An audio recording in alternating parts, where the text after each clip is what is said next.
العالمين والصلاة والسلام على سيدنا ونبينا وقائدنا وقدوتنا وقرة أعيننا محمد صلى الله عليه وعلى آله وصحبه ومن سار على نهجه واقتفى أثره واستنى بسنته بإحسان إلى يوم الدين ثم بعد.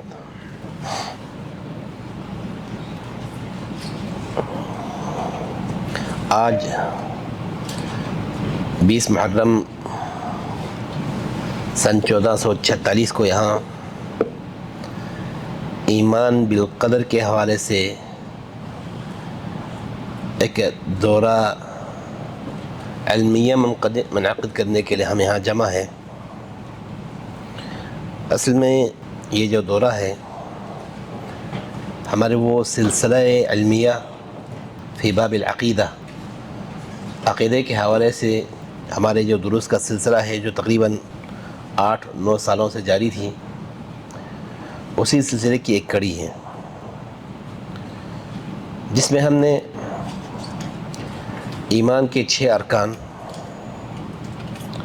ان ارکان میں سے سب سے پہلے ایمان باللہ، اس پر تفصیل گفتگو کی. پھر اس کے بعد ایمان بالملائکہ، ایمان بالکتب، ایمان بالرسل، اس پر گفتگو کی.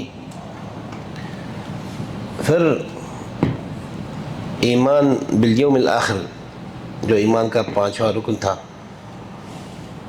چونکہ زیادہ طویل تھے اور ایمان بالقدر کے کچھ مباحث زیادہ اہم بھی تھے اور ایمان بالقدر کا جو مبحث ہے مختصر بھی تھے، تو ہم نے ایمان کا جو 6واں رکن ہے ایمان بالقدر، اس کو شروع کرنے کا اپنے اسٹوڈنٹ سے مشورہ کرنے کے بعد ارادہ کیا تھا. تو پچھلے سال چھٹیوں سے پہلے ہم نے شروع کرنی تھی، لیکن چونکہ ٹائم بہت کم بچا تھا تو فیصلہ کرنے کے بعد شاید ایک درس ہوا تھا. تو پھر ہم نے کہا، پھر میری بھی کچھ مجبوریاں بن گئیں. ہم نے کہا آئندہ سال مطلب چھٹیوں کے بعد اس سلسلوں کو پورا کریں گے.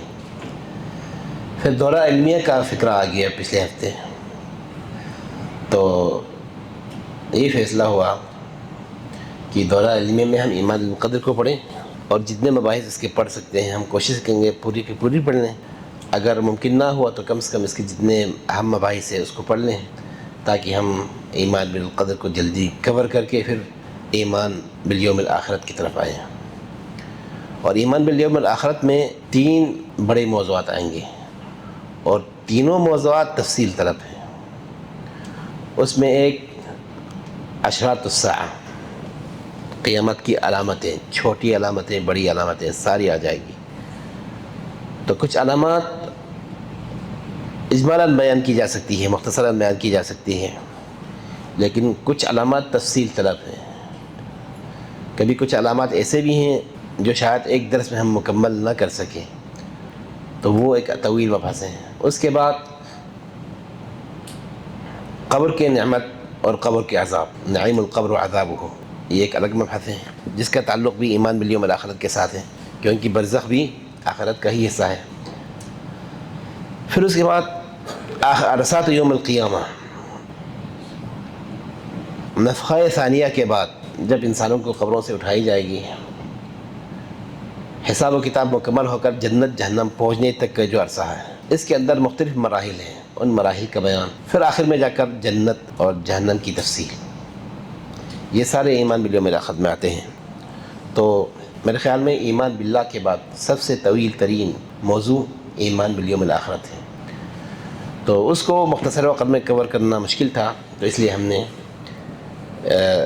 ساتھیوں کے ساتھ مشورہ کرنے کے بعد یہ فیصلہ کیا کہ ہم ایمان بالقدر کو ایمان بالآخرت سے پہلے پڑھیں گے. بہت ساری کتابیں زیر بحث آئیں پڑھنے کے لیے. کچھ کتابیں بہت اہم کتابیں ہیں ایمان بالقدر کے حوالے سے. ابن قیم کی شفاء العلیل بما فی القضاء والقدر والحکمت والتعلیل بہت اہم کتاب ہے، لیکن وہ کچھ لمبا ہے. اسی طرح شیخ عبد الرحمن محمود کی کتاب ہے، اس کا رسالہ علمیہ ہے، وہ بھی بہت اچھی کتاب ہے لیکن تفصیل طلب ہے. اور مشائخ کرام اگر ہم ان سے پوچھیں تو مختلف کتابوں کا مشورہ دیتے ہیں. یہ جو زیر مطالعہ ہمارا کتاب ہے یہ بھی ہمارے بعض مشائخ سے سنا ہے بڑی اچھی کتاب ہے. اس کا بھی مطالعہ کرنے کے، اس کا بھی درس دینے کے بارے میں مشائخ نصیحت کرتے ہیں. تو ہم نے اس کتاب کو چنا. ایمان بالقضاء والقدر او عقیدہ کتاب السنہ کا ایک سلسلہ ہے القضاء والقدر، عمر سلیمان اشقر کی. تو ہم آج اس کتاب کو پڑھ لیں گے، اور اس کا جو پہلا مبحث ہے فصل اول، اس کو اگرچہ ہم نے پڑھ لیا ہے لیکن ہم اس کا ذرا سرسری اس کو ذرا دہرائیں گے تاکہ جو بنیادی باتیں ہم نے پچھلے درس میں کی تھی اس کو ہم مختصراً دوبارہ اس کا تذکرہ کر سکیں.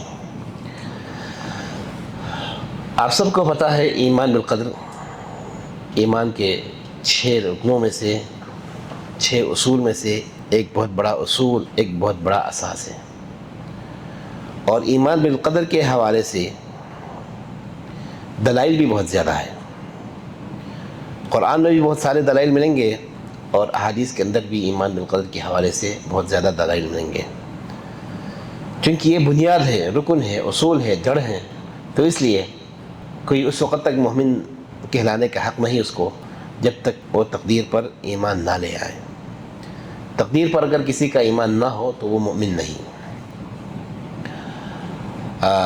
قرآنی آیات میں بہت سارے ادلہ ہیں.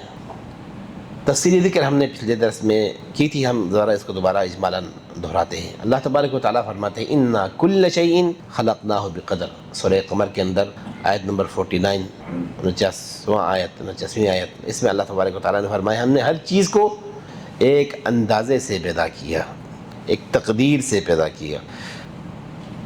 وَكَانَ أَمْرُ اللَّهِ قَدْرًا مَقْدُورًا، اللہ کے فیصلے ایک مقرر فیصلے کے ساتھ ہوتا ہے، تقدیر کے ساتھ ہوتا ہے.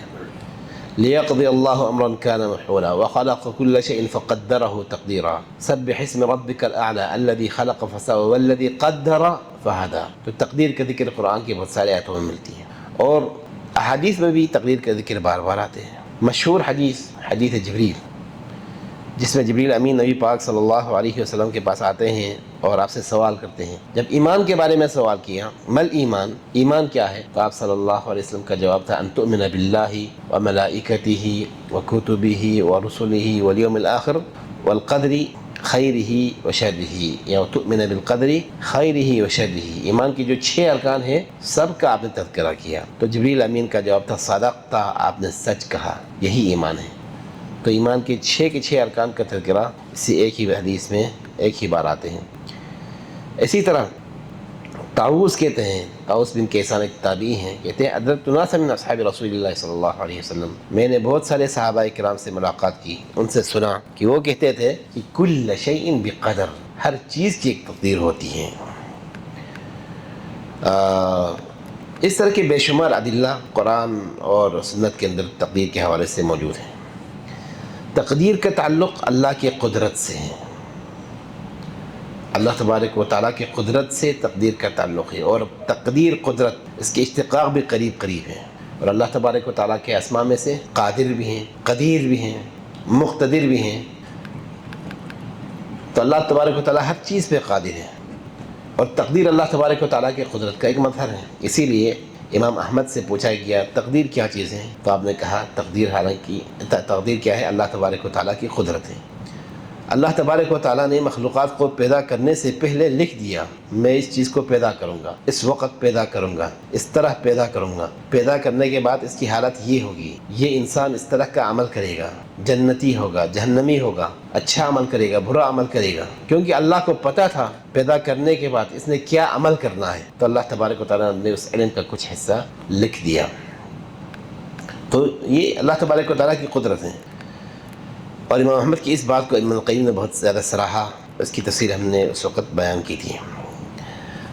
تقدیر کو نہ ماننے والے، تقدیر کے انکار کرنے والے کچھ لوگ اس امت کے اندر پیدا ہو گئے ہیں، جن کے بارے میں تفصیل ہم بعد میں گفتگو کریں گے. وہ لوگ اگر تقدیر کی نفی کر رہے ہیں تو حقیقت میں اللہ تبارک و تعالیٰ کی قدرت کی نفی کر رہے ہیں. تقدیر کی نفی ہو رہی ہیں، وہ سمجھتے ہیں کہ اللہ تبارک و تعالیٰ شاید اس طرح نہ کر سکے، اللہ تبارک و تعالیٰ کو بھی مخلوق کی طرح عاجز سمجھتے ہیں، اس کی قدرت کی نفی کرتے ہیں، تو اس لیے تقدیر کی نفی کرتے ہیں۔ اگر ان کو اللہ تبارک و تعالیٰ کی قدرت کا اندازہ ہو تو شاید تقدیر کی بھی نفی نہ کریں۔ اچھا، اسی طرح تقدیر، اس کے بارے میں آتے ہیں کہ تقدیر اللہ تبارک و تعالیٰ کا اپنے مخلوقات کے اندر سر ہے۔ اللہ تبارک و تعالیٰ نے تقدیر کو سر بنایا ہے، تو اس سر کو مکمل پہچاننا جاننا ہمارے بس کی بات نہیں۔ ہم اس پر ایمان لے سکتے ہیں اور نصوص شرعیہ میں جس طرح بیان کی گئی ہیں اس کو سمجھ سکتے ہیں، کیونکہ نصوص کے اندر کوئی نہ سمجھنے والی بات نہیں ہو سکتی۔ کتاب و سنت کی نصوص کے اندر تقدیر کے حوالے سے جو مسائل بیان ہوئے ہیں ان کا سمجھنا ہماری بس کی بات ہے، لیکن تقدیر کو سرے سے سمجھنا یہ ہمارے بس کی بات نہیں۔ کیوں؟ کیونکہ یہ سر ہے اللہ تبارک و تعالیٰ کا۔ کسی مخلوق کا کوئی سر ہونا، اس کو جاننا آپ کے لیے مشکل ہو جاتا ہے، کیونکہ اس کا سر ہے، یہ اللہ تبارک و تعالیٰ کا سر ہے، تو کیا آپ اس کو پوری طرح سمجھ سکیں گے؟ پوری طرح نہیں سمجھ سکیں گے۔ سر سے مراد راز، اللہ تبارک و تعالیٰ کی اپنے مخلوقات میں اللہ تبارک و تعالیٰ نے ایک راز رکھی ہے، وہ تقدیر ہے، تو اللہ تبارک و تعالیٰ کے راز کی بات کو سمجھنا بہت مشکل ہے۔ اسی لیے تقدیر میں تفصیلاً جا کر بحث کرنے سے ہمیں منع فرمایا، اور آپ صلی اللہ علیہ وسلم نے فرمایا اذا ذکر القدر فامسکوا، تقدیر کی باری آئیں تو دیکھ کے بات کرنا، چپ رہنا، زیادہ اپنے عقل کو نہ لڑانا۔ بعض لوگ اس کو سمجھنے کے لیے اپنے عقل کو لڑاتے ہیں، اور ان کو یہ اندازہ نہیں ہوتا کہ انسان کا عقل بھی محدود ہے۔ انسان کا جس طرح بقیہ حواس محدود ہے نا، اسی طرح اس کا عقل بھی محدود ہے۔ جس طرح آپ کا آنکھ محدود ہے، آپ کی بینائی محدود ہے، آپ اس دیوار تک تو دیکھ سکتے ہیں، لیکن دیوار کے اندر کیا چیز ہے، کس چیز کا بنا ہے، دیوار کے پیچھے کیا ہے، کون ہے، اس تک آپ کا نظر نہیں جا سکتا، محدود ہے۔ اسی طرح آپ کی قوت سنوائی، قوت سماعت، یہ بھی محدود ہے۔ چونٹی جب چلتے ہیں نا زمین پہ تو اس کی آہٹ بھی ہے، کیا آپ اس آہٹ کو سن سکتے ہیں؟ نہیں سنتے، لیکن اللہ تبارک و تعالیٰ کالی چونٹی کی کالے پتھر پر رات کے اندھیرے میں چلنے والی آہٹ کو بھی سن سکتے ہیں اور اس کو دیکھ بھی سکتے ہیں۔ تو آپ کی نظر، آپ کی سنوائی بھی محدود ہے، آپ کا علم محدود ہے، اسی طرح آپ کا عقل محدود ہے۔ تو آپ اپنے عقل سے اس حد تک استفادہ کر سکتے ہیں جہاں تک آپ کا عقل پہنچ سکے، لیکن اللہ کے راز کے بات کو جاننے کے لیے آپ اپنا عقل کا استعمال کریں اور پھر جھگڑا کریں، اس میں تقدیر کے حوالے سے جھگڑا کریں۔ تقدیر کے حوالے سے جھگڑا کرنا یہ گمراہی کا ایک بہت بڑا سبب ہے۔ نبی پاک صلی اللہ علیہ وسلم ایک دفعہ جب باہر نکلے تھے گھر سے تو صحابہ کرام کو دیکھا کہ تقدیر کے بارے میں بحث کر رہے تھے، تو اتنا غصہ ہوا کہ گویا کہ آپ کے مبارک منہ پر، چہرے پر انار کی جو دانے ہیں نا وہ چیر کر اس کا رس رکھ دیے ہو، اتنا زیادہ چہرہ لال ہوا، کیونکہ آپ صلی اللہ علیہ وسلم سفید، تو غصہ آپ کے چہرے میں فوراً پہچانے جاتے تھے، لال پیلا ہوا، اور کہا اور فرمایا تمہیں اس چیز کا حکم دیا گیا ہے کہ تم تقدیر کے بارے میں آپس میں بحث کرو؟ تم سے پہلے کی امتیں ان کی ہلاکت کی ایک سبب یہ ہیں کہ انہوں نے تقدیر میں بحث کیا تھا۔ المہم یہ اللہ تبارک و تعالیٰ کی سر ہیں۔ یہ جو باتیں ہیں اس کی تفسیر ہم نے پچھلے درس میں تفصیلاً بیان کی تھی، تو اس لیے ہم مختصراً اس کو بیان کرتے ہیں، اگلے ٹاپک کی طرف جاتے ہیں۔ دوسرا ٹاپک ہمارا یہ ہے تقدیر کی تاریخ امت محمدیہ کے اندر۔ تقدیر کے حوالے سے سابقہ امتوں کی بھی ایک تاریخ ہے، سابقہ رسولوں کے بارے میں وہ بھی تقدیر کو مانتے تھے، ان کے امم بھی تقدیر کو مانتے تھے، ان کے اقوام کی الگ تاریخ ہے، الگ ہسٹری ہے، اس تک ہم نہیں جاتے ہیں، لیکن ہماری امت کے اندر تقدیر کی کیا تاریخ ہے اس کو ہم بیان کرتے ہیں۔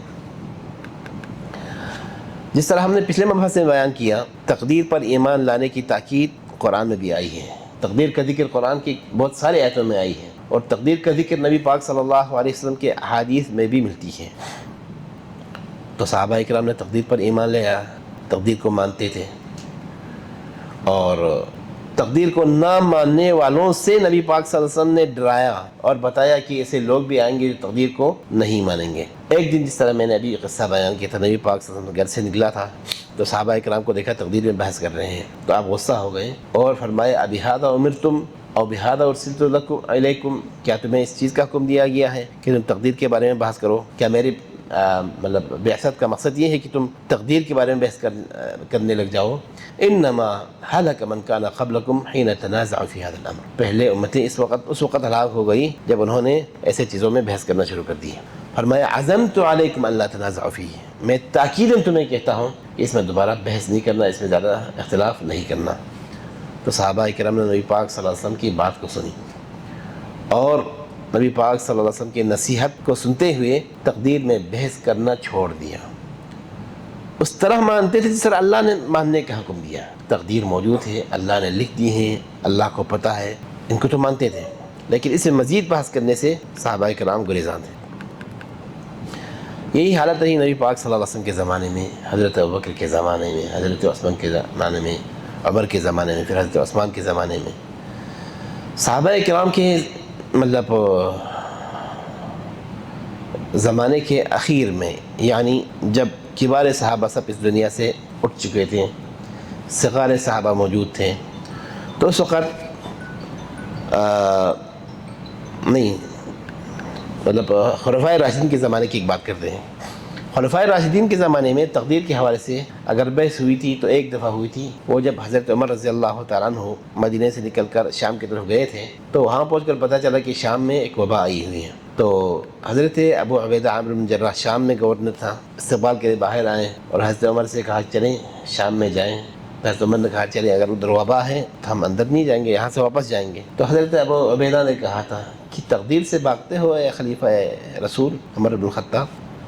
تو اس وقت حضرت عمر رضی اللہ تعالیٰ عنہ نے کہا تھا نفر من قدر اللہ الی قدر اللہ، ہم تقدیر سے بھاگ کر تقدیر کی طرف ہی جا رہے ہیں، یعنی شام میں داخل نہ ہونا بھی اللہ کی تقدیر ہے۔ پھر کہا اگر آپ کی کوئی آپ کے پاس کوئی جانور ہو اور سامنے دو وادی ہو، ایک وادی سرسبز شاداب ہے، ایک وادی چٹیل ہے، بالکل خالی وادی ہے، تو آپ اپنے پاس جو جانور ہیں اگر اس کو جو خالی وادی ہے اس میں داخل کر دیں، یہ بھی تقدیر ہے نا، اللہ کے فیصلے کے مطابق وہاں داخل کریں گے۔ لیکن اگر آپ سرسبز وادی میں داخل کریں وہ بھی تقدیر ہیں، وہ بھی تقدیر ہے۔ تو ہمارے شام میں داخل ہونا بھی تقدیر تھا، شام سے داخل نہ ہونا بھی تقدیر ہے، تو ہم اللہ کی تقدیر سے اللہ کی تقدیر کی طرف ہی بھاگ رہے ہیں، کوئی غلط کام نہیں کر رہا۔ تو حضرت عمر کا اپنا ذاتی فیصلہ تھا، اس کو حدیث کا پتہ نہیں تھا۔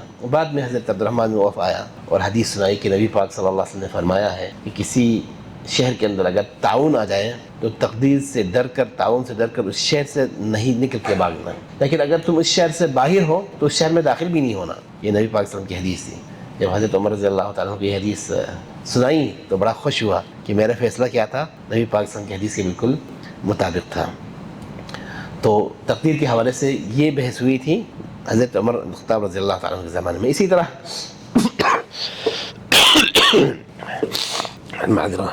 یہ ایک ایسی بند کر لیں گے، میری طبیعت تھوڑی سی خراب ہے، ایک کر لیں، ایک رکھ دیں کافی ہوگا میرے خیال میں،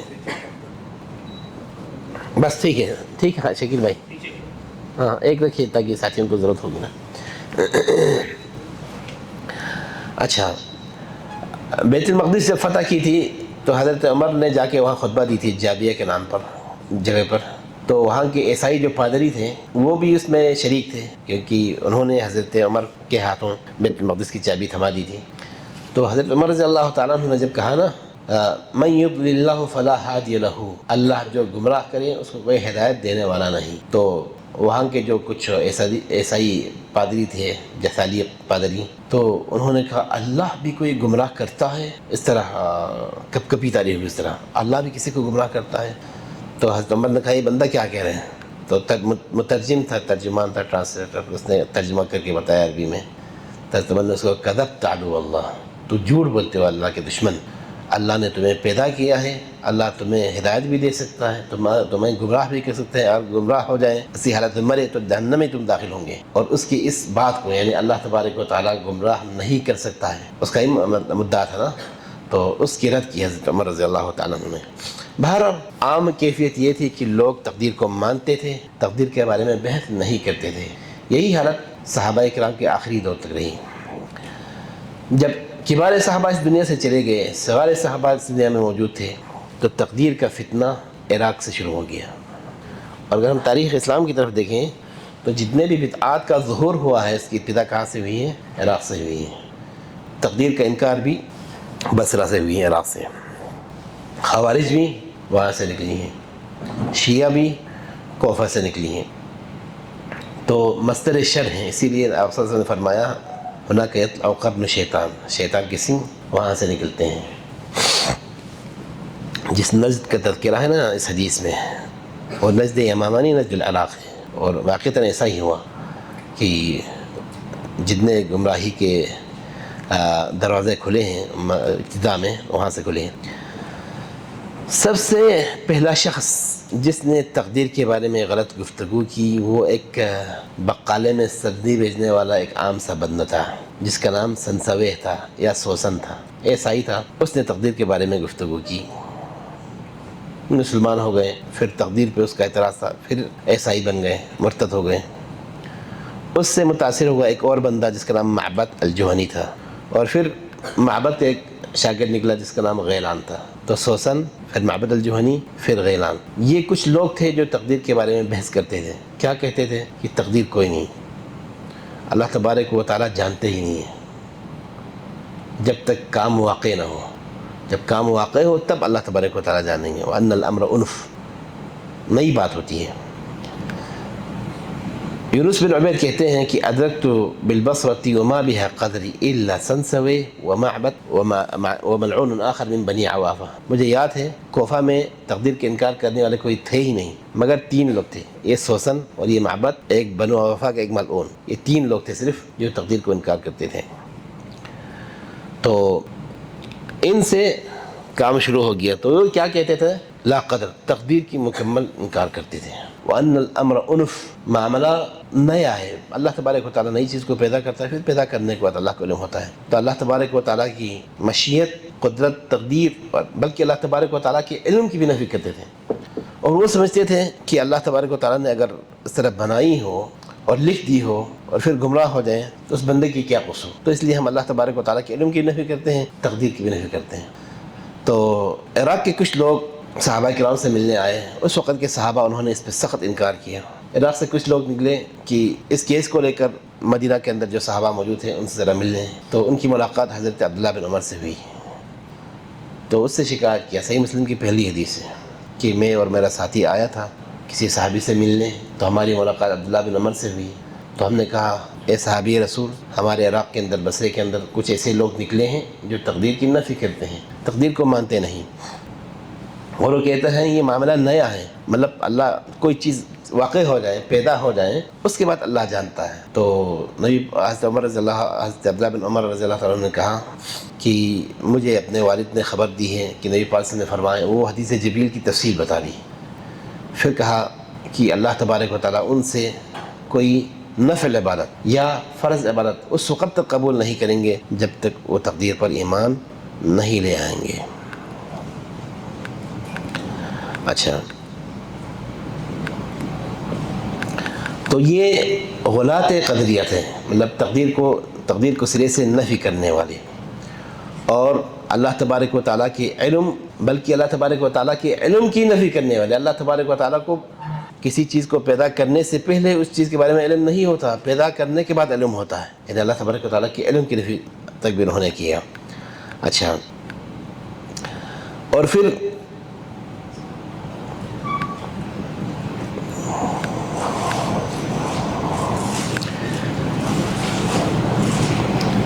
حضرت عبداللہ بن عمر اور حضرت عبداللہ بن عباس، واصلہ بن اسقع، جابر بن عبداللہ، ابو ہریرہ، انس بن مالک اور دیگر صحابہ کرام جو چھوٹے عمر کے صحابہ تھے اور جنہوں نے نبی پاک صلی اللہ علیہ وسلم کی وفات کے بعد زیادہ عمر پائی تھی، جن کے زمانے میں انکار بالقدر شروع ہو گئے تھے، تو ان سب نے مل کر ان کا مقابلہ کا ان پہ رد کیا۔ اچھا، یہ لوگ کہتے تھے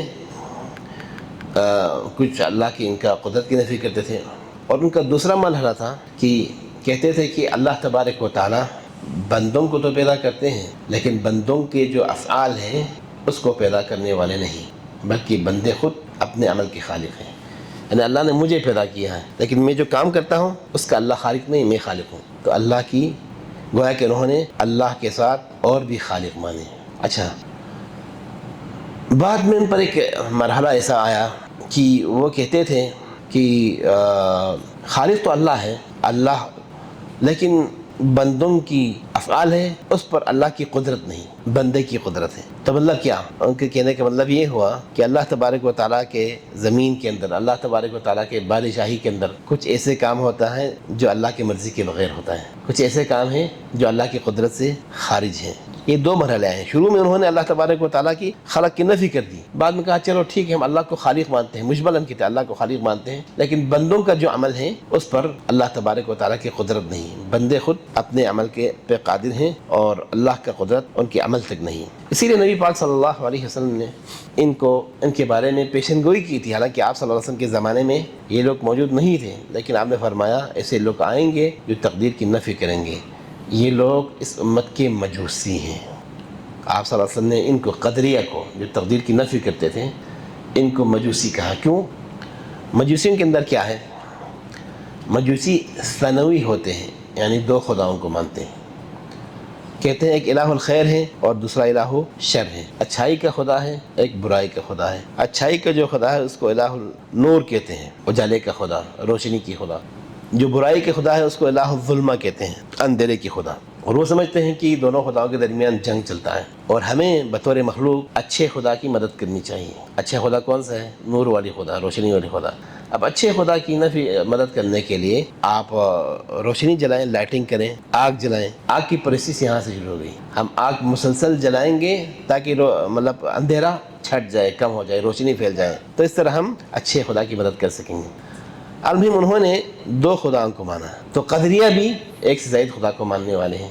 کہتے تھے اللہ خالق ہے مخلوق کا، لیکن مخلوق کے عمل کا خالق خود مخلوق ہے، تو دو خدا نہیں ورنہ ہر مخلوق اپنے عمل کا خالق ہو گیا، تو سینکڑوں لاکھوں کروڑوں خالق ہو گئے، تو اس طرح وہ مجوسیوں کی طرح بن گئے۔ اسی طرح وہ کہتے ہیں کہ اچھے عمل تو اچھے خدا کا ہے، برے عمل تو اچھے خدا کا مناسب نہیں لگتا۔ قدریہ بھی یہی کہتے تھے کہ بندے کا جو عمل ہے اس میں برائی بھی ہوتی ہے، تو ہم یہ اللہ کی طرف سے نہیں ہو سکتا، اللہ کے مرضی سے نہیں ہو سکتا، تو برے عمل کو اللہ کی مرضی سے انہوں نے نکال دیا، گمراہ ہو گئے۔ تو تقدیر میں سب سے پہلی جو انحراف ہے نا، یہ قدریہ والوں کی طرف سے آیا۔ ان کا مدعا کیا ہے، اس پہ رد کس طرح ہوگا، یہ آگے جا کے تفصیلاً بتائیں گے، لیکن ابھی ہم مختصراً تاریخ بتاتے ہیں۔ زمانہ گزرتا گیا، قدریہ میں بھی دو اسٹیج تھے، پہلے غلاۃ القدریہ تھے، پھر عام قدریہ تھے، معتزلہ، پھر بنو امیہ کے دور کے آخر میں، یعنی 100 سال گزرنے کے بعد، کیونکہ بنو امیہ کی دور خلافت ہیں 132 تک گئے نا ہجری تک۔ ان کے رد عمل کے طور پر جو کہتے ہیں کہ بندہ اپنے فعل کے خالق ہیں، بندہ کے فعل پر اللہ کی قدرت نہیں، اس کے رد عمل کے طور پر ایک ایسا فرقہ نکلا جو بالکل ان کے اپوزٹ تھے۔ انہوں نے کہا کہ بندہ اپنے عمل پہ مجبور محض، بندہ اپنے عمل پہ مجبور محض ہے، اور ہر چیز اللہ کی طرف سے ہوتے ہیں، بندے کا کوئی اختیار ہی نہیں۔ تو انہوں نے بندوں کی اختیار کی نفی کی اور جبریہ بن گئے۔ تو یہ بھی گمراہ فرقے ہو گئے، بلکہ ان کی گمراہی پہلے فرقے سے بھی زیادہ ہے، کیونکہ پہلے فرقے نے کیا کیا تھا، انہوں نے شریعت کی تعظیم میں بندوں کے اعمال کو اللہ کی قدرت سے نکال دیا، اللہ کی خلق سے نکال دیے پہلے، پھر اللہ کی قدرت سے نکال دیا۔ لیکن انہوں نے تقدیر کو تو مانا، لیکن تقدیر کے ذریعے شریعت کی نفی کی۔ شریعت میں کیا ہے، امر و نہی ہے نا، اس کو کر لیں، اس کو نہ کر لیں، اور پھر اس پہ سزا و سزا ہے، جزا و سزا ہے۔ تو انہوں نے کہا بندے کے کوئی اختیار نہیں، تو بندے کا اختیار نہیں، اگر کوئی گناہ کریں اللہ سزا دیں تو کیا ہوں گے، اللہ ظالم ہوں گے۔ تو ان کے ہاں اچھا آدمی برا آدمی دونوں برابر ہیں، کیونکہ اس کا کوئی قدرت ہی نہیں۔ تو یہ دو بنیادی گمراہی ہیں، پہلی گمراہی تقدیر کی نفی کے صورت میں، اور دوسری گمراہی بندے کو تقدیر کے سامنے مجبور بحث ہو کر بندے کے جو قدرت ہے اس کو سلب کر کر، یہ دو گمراہی تاریخ اسلام کے اندر تقدیر کے حوالے سے ظاہر ہو گئی۔ یہ ہے تاریخ کا تقدیر کے بارے میں مختصراً امت محمدی کے اندر تقدیر کی تاریخ۔ اچھا، اگلا ٹاپک ہمارا یہ ہے کہ تقدیر کی معنی کیا ہے، تقدیر کسے کہا جاتا ہے، قدر۔ اچھا، تقدیر کے ساتھ کبھی ہم قضا بھی کہتے ہیں، قضا و قدر۔ تو قضا کیا ہے، قدر کیا ہے، اس میں فرق کیا ہے؟ القدر اگر آپ کہیں تو قدر یقدر سے ہیں، اگر آپ عربی میں کہیں قدرت الشیء یا القدر، تو یہ قدر فیصلے کے معنی میں آتے ہیں، حکم کے بھی معنی میں آتے ہیں، اندازے کے بھی معنی میں آتے ہیں۔ قدر تو میں نے اس کا اندازہ کیا، میں نے اس کے بارے میں فیصلہ کیا، میرا یہ حکم ہے۔ تو عربی زبان میں لفظی اس کے یہ معنی ہے، لیکن اصطلاح کے اندر تقدیر اللہ تبارک و تعالیٰ کا فیصلہ، اللہ تبارک و تعالیٰ نے لکھ دیا ہے اپنے علم سے۔ اللہ کا علم تھا نا، اللہ تبارک و تعالیٰ کا علم بہت عظیم علم ہے، علم تھا کہ میرے بندوں نے کیا کرنا ہے، اور اپنے علم کو اللہ تبارک و تعالیٰ نے لکھ دیا ہے، قلم کو حکم دیا، سب کچھ لکھ دیا۔ تو اللہ تبارک و تعالیٰ کا لکھا ہوا فیصلہ جس کو اللہ تبارک و تعالیٰ نے اپنے علم سے لکھی ہیں، اور وہ فیصلہ مقررہ وقت پہ، جس وقت پہ لکھی گئی ہے نا، اسی وقت پہ واقعی ہوتے ہیں، اس کا نام تقدیر ہے۔ تو یہ تقدیر ہے۔ اس حوالے سے یہاں ابن حجر کی، سفارینی کی، دیگر علماء کے اقوال ذکر کیے ہیں۔ تو اللہ تبارک و تعالیٰ کا ازلی علم بندوں کے بارے میں، اور اس کا لوح محفوظ میں لکھنا، اس کی تفصیل اور اس کا واقعی ہونا، یہ سب تقدیر کا ہی حصہ ہے۔ اچھا، دوسرا معنی لکھنا اور اس کے بارے میں علم ہونا اور لکھنا، اور اس کا واقعی ہونا بھی تقدیر کا ہی حصہ ہے۔ لکھنے کے بعد جس طرح اللہ نے لکھا ہے اس طرح واقع بھی ہونا، وقوع الامر، یہ دونوں تقدیر کا حصہ ہے۔ اسی لیے امام شافعی سے جب پوچھا گیا تقدیر کیا ہے، تو آپ نے اس کا جواب شعر میں دیا، فرمایا ما شئت کان وما لم اشأ، اللہ تو جو چاہے وہی ہوگا اگر میں نہ بھی چاہے تو، وما شئت ان لم تشأ لم یکن، اگر میں چاہوں اور تو نہ چاہے تو وہ چیز واقع نہیں ہوتی ہے۔ خلقت العباد علی ما علمت، کہ آپ نے بندوں کو پیدا کیا اپنے علم کے مطابق۔ ففی العلم یجری الفتى والمسن، آپ کے علم کے مطابق ہی نوجوان ہو یا بزرگ ہو، سب آپ کے علم کے مطابق ہی چلتے ہیں۔ علی ذا مننت وہذا خذلت، کسی پر آپ نے انعام کیا، کسی کو آپ نے ذلیل کیا۔ وہذا عنت وہذا لم تعین، کسی کی آپ نے مدد کی، کسی کی آپ نے مدد چھوڑ دی۔ فمنہم شقی ومنہم سعید ومنہم قبیح ومنہم حسن، تو مردوں کے اندر شقی بھی ہیں، شقاوت والے بھی ہیں، اور سعادت والے بھی ہیں، خوبصورت بھی ہیں، بدصورت بھی ہیں، یہ سب آپ کے فیصلے کے مطابق ہوئی ہیں۔ تو یہ تقدیر ہے۔ قضا تقدیر کی قریب ہے۔ قضا فیصلے کو کہا جاتا ہے، حکم کو کہا جاتا ہے۔ قضا کسی چیز کو کاٹنے کو کہا جاتا ہے، اٹل فیصلہ کرنا، کسی چیز کو کر کے فارغ ہو جانا، اس کو بھی قضا کہا جاتا ہے۔ قضا اور قدر کا تعلق قریب ہے، جس طرح ایمان اور اسلام کی حالت ہے نا، ایمان اور اسلام دو قریب مصطلح ہے۔ اگر آپ ایمان کہیں تو ایمان سے مراد اسلام بھی ہے، اسلام کہیں اسلام سے مراد ایمان بھی ہے، لیکن اگر آپ ایمان اسلام کو ملا کے بیان کریں تو ایمان سے مراد کچھ اور ہوں گے، اسلام سے مراد کچھ اور ہوں گے۔ لیکن الگ الگ بیان کریں تو ایمان اسلام ہے، اسلام ایمان ہے، لیکن اگر آپ ملا کے بیان کریں تو کیا فرق ہوگی، کس کو پتہ ہے؟ اسلام اور ایمان کو اگر آپ ملا کے بیان کریں تو اسلام سے مراد کیا ہوگی؟ ظاہری اعمال سے مراد اسلام ہے، اور باطنی اعمال ایمان ہے، یہ ملا کے بیان کریں۔ تو تقدیر اور قضا کے بھی تعلق قریباً ایسا ہی ہے۔ تو بعض علماء نے کہا اللہ تبارک و تعالیٰ کا جو علم سابق اور اس علم کو لکھنا یہ قضا ہے، اور اس علم کا واقع ہونا یہ قدر ہے۔ اور بعض علماء نے بالکل اس کے عکس بتا دی کہ اللہ تبارک و تعالیٰ کا فیصلہ کرنا، اس فیصلے کو لکھنا، اللہ کی مشیت، اللہ کے علم، اللہ کے اس علم کو لکھنا، یہ سارے کیا ہے؟ قضا ہے، قدر ہے، اور اس کا واقع ہونا یہ قضا ہے۔ تو قضا و قدر کے درمیان بہت زیادہ تشابہ ہے، اسی لیے علماء کی اس طرح کے اقوال بن گئے ہیں۔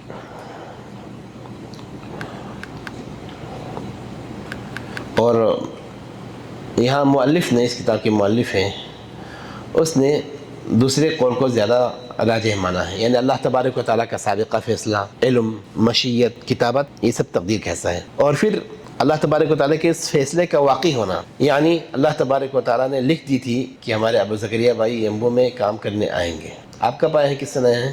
2007 میں آئے ہیں۔ تو 2007 تک ابو زکریا کا یمبو میں آنا کیا تھا؟ تقدیر تھا، لکھا ہوا تھا، اللہ کو پتہ تھا، لکھ بھی دی تھی، اللہ کی مرضی بھی تھی۔ لیکن جب یمبو آ گئے تو کیا بن گئی؟ قضا بن گئی، تقدیر کا واقع ہونا۔